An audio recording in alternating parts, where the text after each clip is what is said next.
Now, often when anybody discusses how great of an actor that Laurence Fishburne is, you hear things like Morpheus, Furious Styles, maybe even Ike Turner. Rarely does anybody mention his portrayal of Bumpy Johnson. Hoodlum is an underrated gem. Let's talk about it. I can't stay.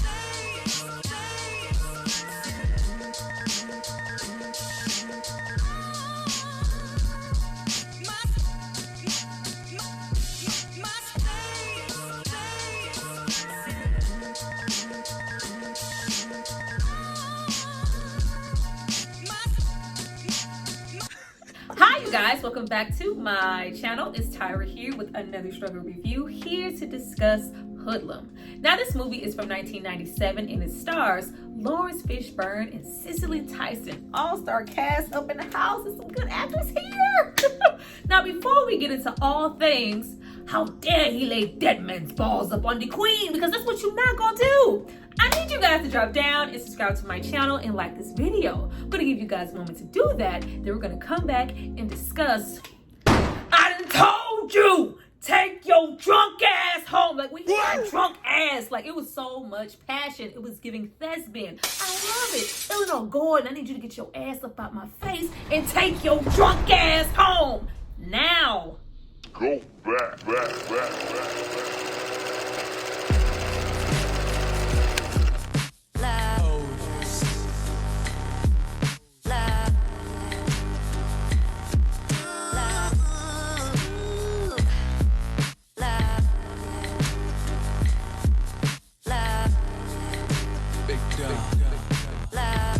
Now that you guys have hopefully subscribed to see more of me, let's get into this movie. But before we jump into the film, I have to give a shout out to the person who paid for and requested this movie. So if you happen to run up on Dutch Schultz and slap the taste out of his mouth, it's not because of me, it's because of this person right here. Thank you so much for supporting me and paying for this content. Now, once again, this movie was directed by Bill Duke. I feel like lately we have been saying his name quite often on the channel. Not only is he a great actor who had a great career, but he has dipped his toe in the director's pond numerous times for movies like A Rage in Harlem, which I reviewed, Sister Act 2, which I reviewed, and the previous film that we had Clarence Williams III and Laurence Fishburne link up, Deep Cover, which I also reviewed. Your girl be working. And what I said for those films still rings true for this one. Bill Duke's really great ability to translate what's in the script to the big screen flawlessly through direction, color grading, cinematography, costume design,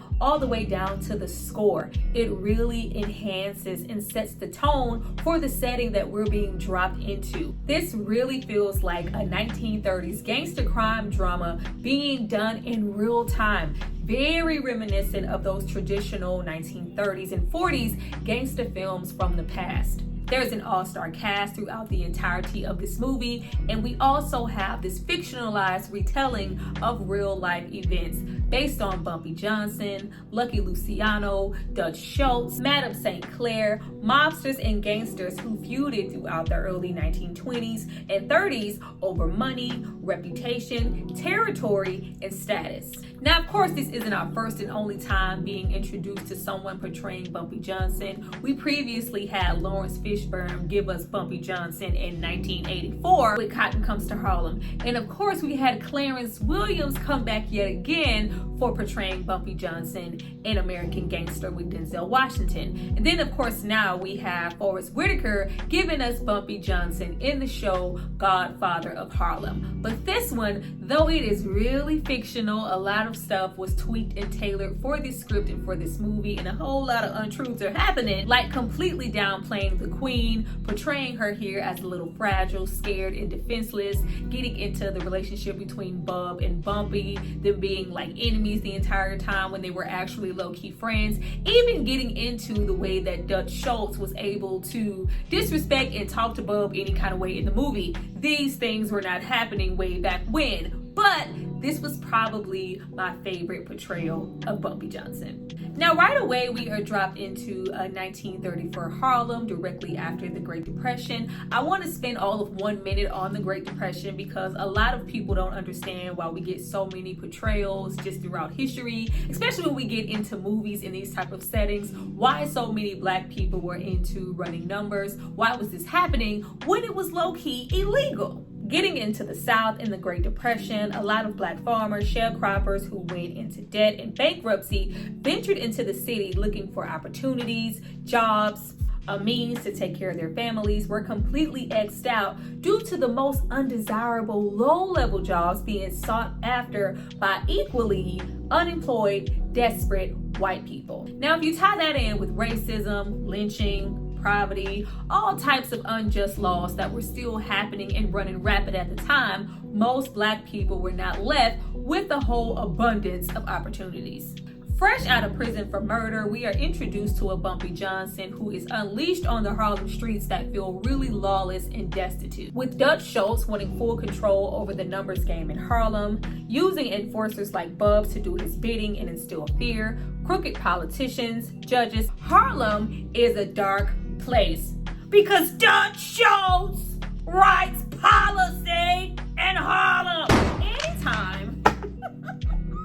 Anytime you get Clarence Williams III to yell in your movie, high key, woo, you want the shit, high key, what's wrong with this house? It is gonna be a good time. Did you see the spit fly out of Clarence's mouth? It's gold. Now, though Dutch rules with an ignorant iron fist, the Queen is the one and only holdout still in Harlem, refusing to bow to anybody, let alone Dutch Schultz.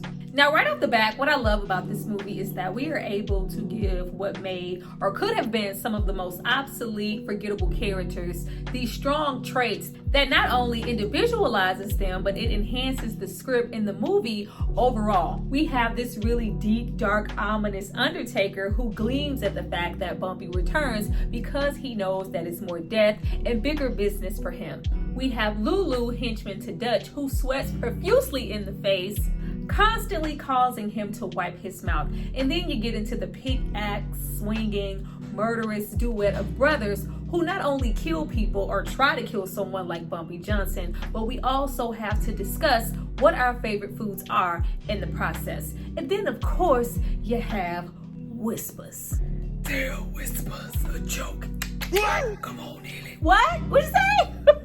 They're Whispers, a joke. I don't know. I need Whispers to just take a little break. How you doing, Valley? Whispers and so many other characters here were so fleshed out. Tim Roth here as Dutch is just perfection as this greedy, resentful little man who has a strong complex. We're Jewish, has no honor, murderous, impulsive, and constantly overstepping boundaries that create many enemies in the process. Just absolutely unlikable. We hate the fact that we have to report to Lucky Luciano, who's Italian, who's just as racist as Dutch, but however, we are in full control of the organized crime. We solely care about that, along with being a pimp and being surrounded constantly by beautiful women. I only care about money, white dollar, not that black money that Dutch seems to obsess over to no end and want full control over. He does not see the value in it. Dutch low-key doesn't see a lot of value in it either. What he sees value in is having that control, being able to dominate black people like Madam Queen, who is in full control of her own business. Why should you ever be allowed to be or do anything? You and everybody else like you are beneath me. Dutch, who's cocky and constantly left to his own devices, is starting to make an enemy out of Lucky Luciano, who is strictly tolerating him. Now, in watching this movie, of course, the main focus as far as romance and relationships is Miss Francine and Bumpy Johnson. But for me, the relationship that I love here the most and was just so endearing and sweet to me was between Illinois and Pigfoot, cause ain't no loving like the loving you get from a big woman. Sha McBride here along with Loretta Devine, it's just everything. It was just downright adorable. What's buzzing, cousin?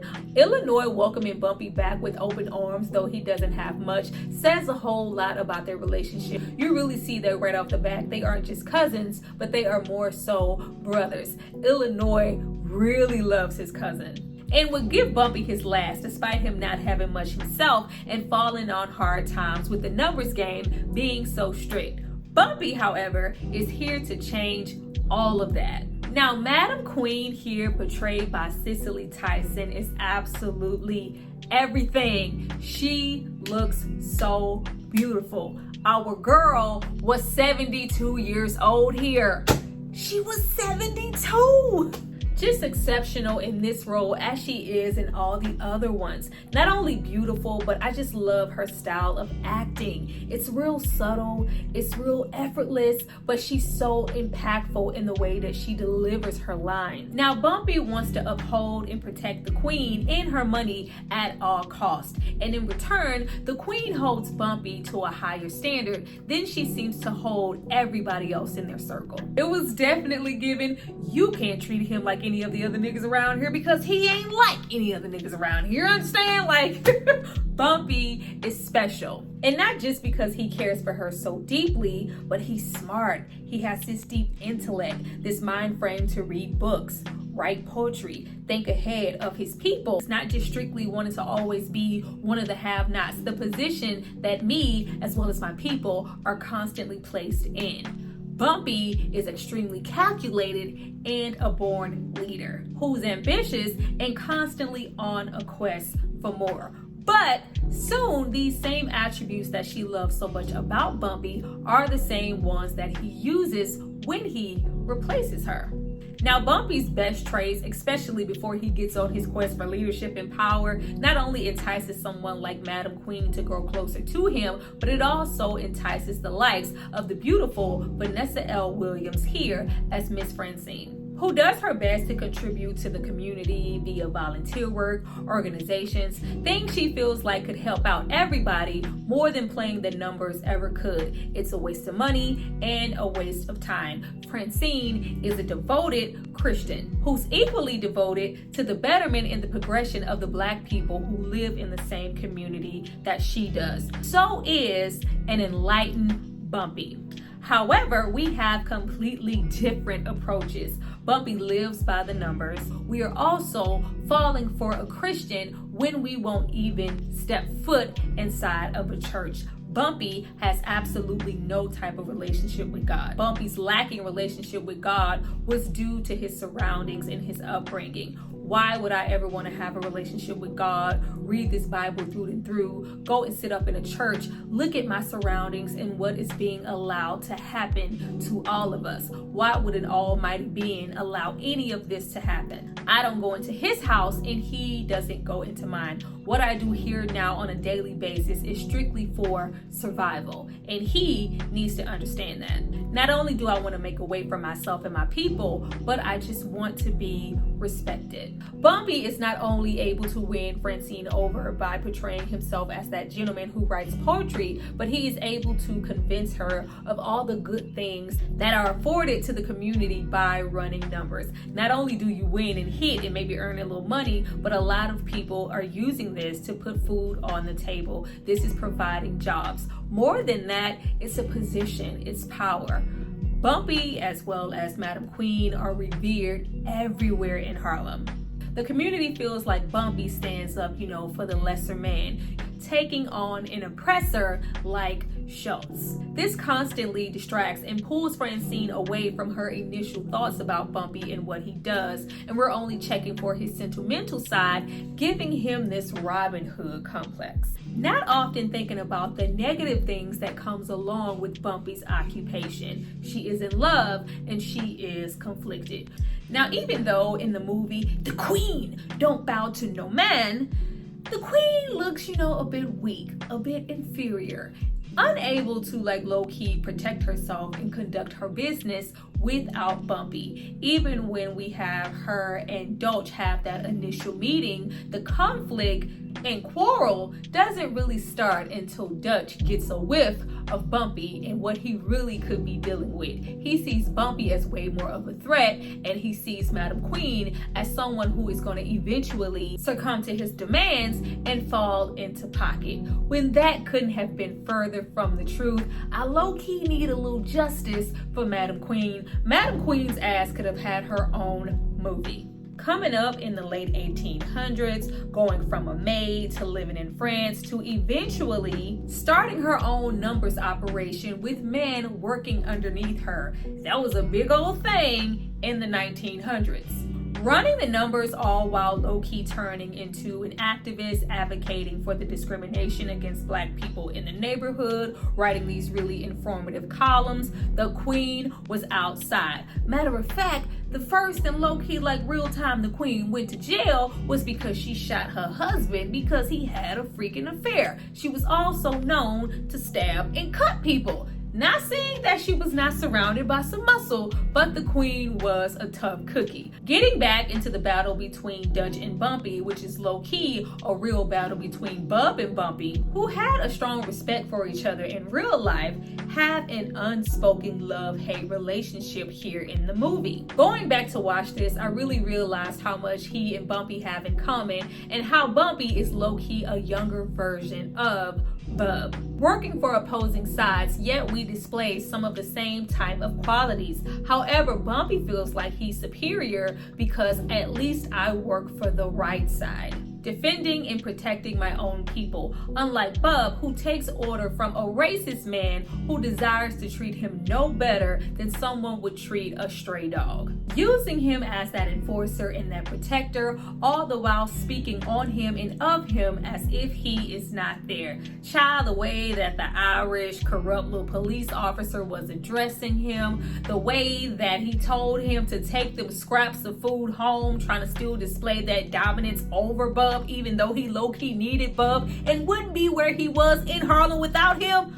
Oh, it had me hot. Like, don't tell me to be grateful to take the scraps off your plate. Dutch was constantly looking for any opportunity to knock Bub down a peg, so he never felt bigger than what he was. Going as far as to say, I own you. Oh, it was giving massa. It was giving massa. It was giving cotton. It was giving fields. Get up out of there, Bub. Dutch feeling threatened just by Bumpy's presence, wanting the Queen to go down. Immediately, we get into our first battle at the Royale in the middle of the Harlem streets of Many. This, on the way to the opera scene, is ultimately one of my favorite scenes from this movie. It's definitely right up there with Mr. Redmond. Who put these almonds on my split? You know I don't like no almonds on my split. No sir, Mr. Johnson. I ain't put them almonds on your split. Jimmy did. But Mr. Johnson, he said you wanted that boy to work here. Who said I wanted that boy to work here? Really? Die, motherfucker! Bumpy was about to send Paul's ass back to the 3rd of September.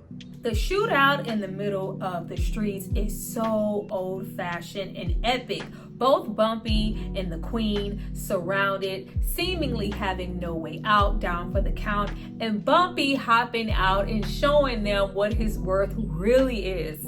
Cicely hopping out of that car, dressed hands covered in blood, mourning, all in despair over the fact that her right-hand man has been down for the count. Speaking that French, absolutely gorgeous. Though Luciano has been warned many a times to do something about Dutch and all the attention that he is putting on Harlem, we choose not to do anything about it because we don't care. This is strictly affecting those poor Black Harlem neighborhoods with a whole bunch of niggas. This has nothing to do with me. I just would prefer that he did it quietly. After all, how much effort does it really take to control a group of niggas?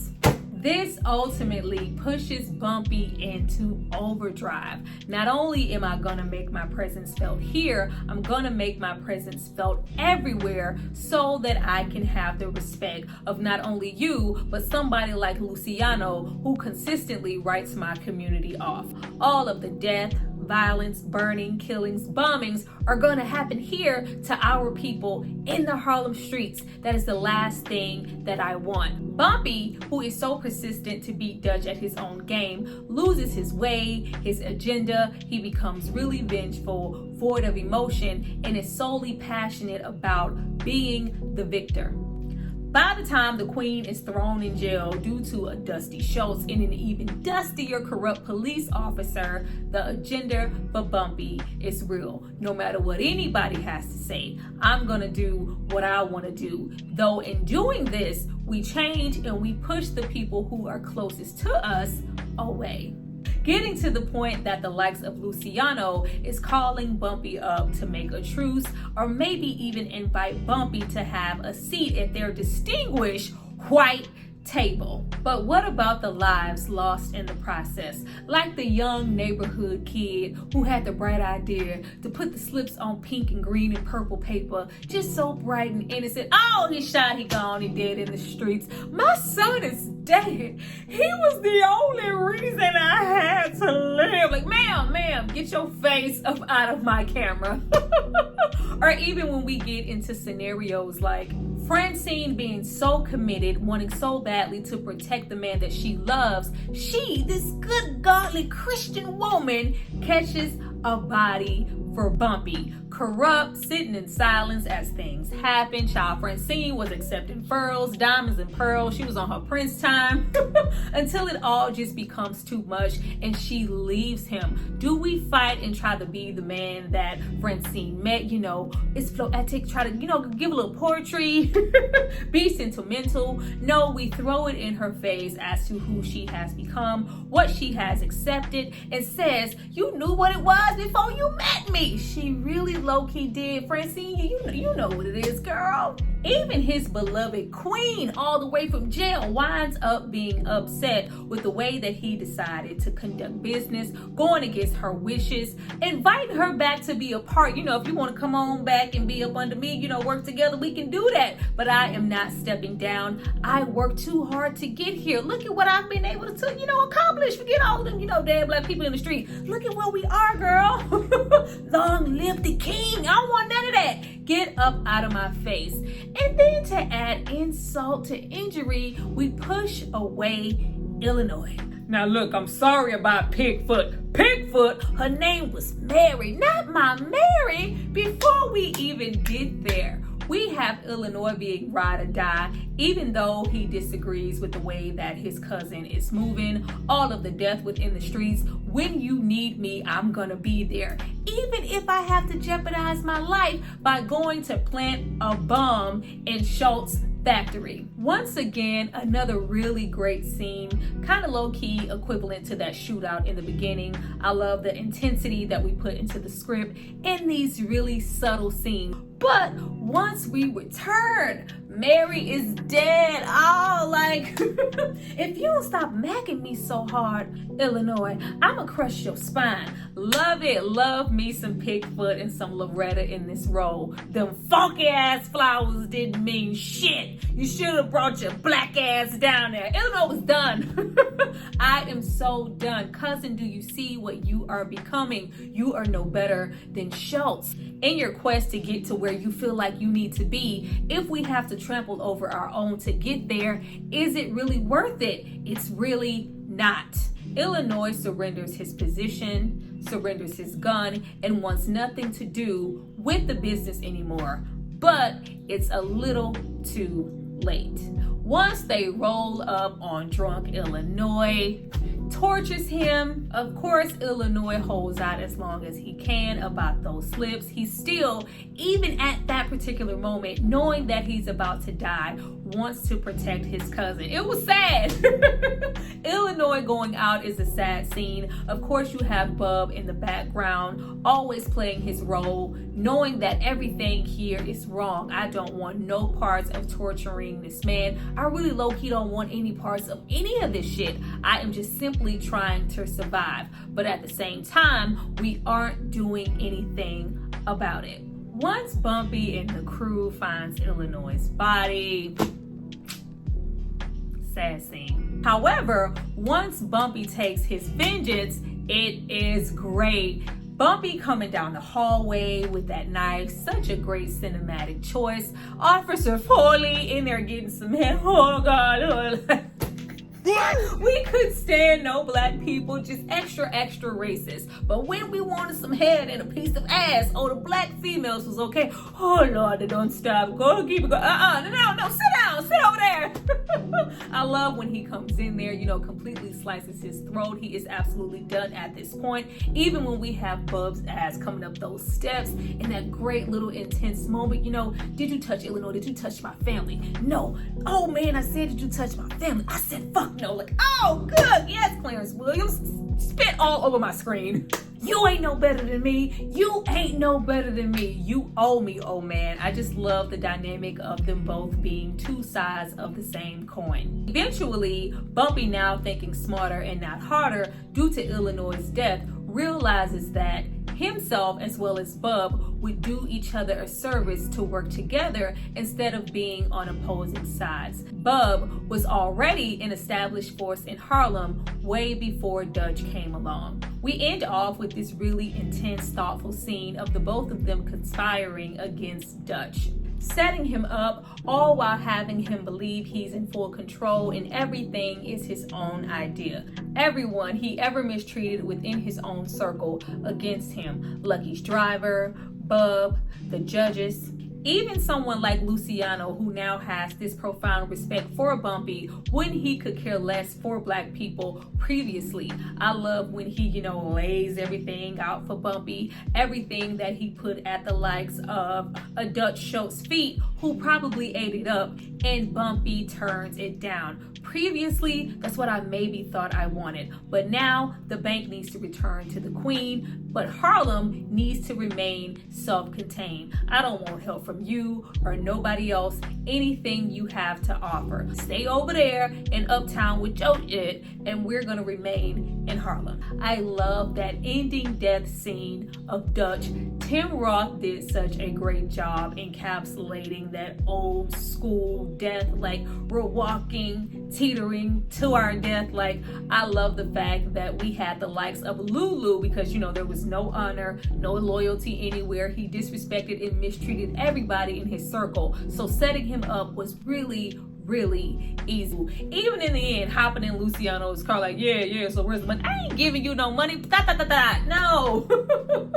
I want no dealings with any of you. Everything is rightfully now back where it belongs, even when we get into Bub and Bumpy. Bub, tired as he is, decides to retire, brushing a little dirt off his shoulders right now at the fact that he finally did the right thing and he is no longer under Dutch's thumb. And then we have an ungodly Bumpy finally step foot in a church, going in to pay his respects to his cousin, Illinois. Such a great scene after we've had that respectful handshake between him and Bub. I love the Undertaker, who's always looming throughout the neighborhood like, what, this nigga about to go into church? It's almost like, redemption, this vindicating moment. He never steps foot in a church, so the fact that he would do that just means so much for maybe him changing and being back to seeing the bigger picture. Not only does this draw respect from, the Queen and Francine, but the entire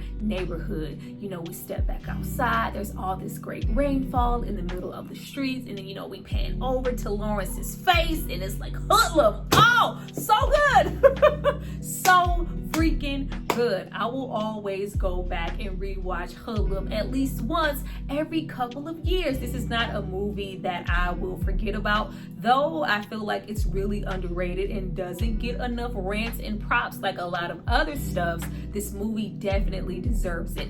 If you have not seen Hoodlum, go watch it right now. Well, you guys, that was my review for Hoodlum. I hope you enjoyed it. Please drop down and tell me if you did. Drop down and leave a good old comment. Tell me if you've seen it or not. Tell me what's your favorite scene from the movie. I would definitely appreciate that, along with you guys hitting the like button. I will definitely see you next time for my next review.